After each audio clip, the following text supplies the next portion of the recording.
Hi guys, welcome to Kavin rapid form. நம்ம வீடியோவில் இன்றைக்கி நம்ம பண்ணையில் பண்ணுற எக்ஸ்பெரிமெண்ட்டை இப்போது நான் எக்ஸ்பிளைன் பண்ண போகிறேன். அதாவது குட்டி வளர்க்குறதுல இன்னும் 2 விதமாக வளர்த்து பார்க்க போகிறோம்.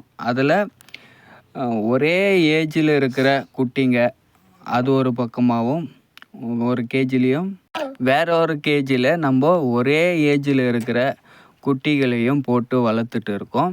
அதனுடைய அப்டேட்டு வாரம் வாரம் ஒரு அப்டேட் வரும். அதில் இது முதல் அப்டேட்டு. இப்போ வீடியோவில் பார்த்துட்டு இருக்க முயல் கேஜி குட்டிங்களுடைய ஏஜ் வந்து டிஃபர் ஆகிருக்கும். அதாவது வேறு வேறு ஏஜஸில் இருக்கிற குட்டிங்க.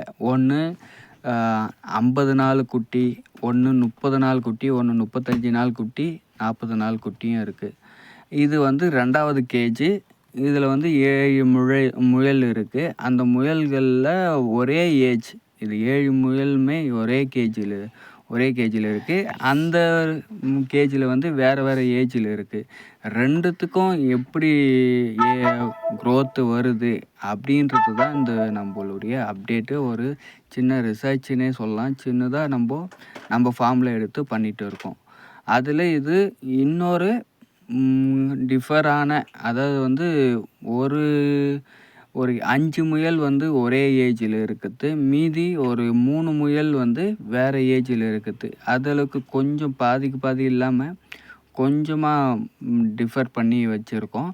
இது ஒரு கேஜியில் நம்ம தனியாக வச்சுருக்கோம். இந்த 3 செட் ஆஃப் கேஜில் இருக்கிற முயல்களுடைய வளர்ச்சியும் அதனுடைய ஆக்டிவிட்டியும் எல்லாமே நம்ம நோட் பண்ணி நம்ம ஒவ்வொரு வாரமும் ஒவ்வொரு வீடியோ அப்லோட் பண்ண போகிறோம். தேங்க்யூ ஃபார் வாட்சிங்.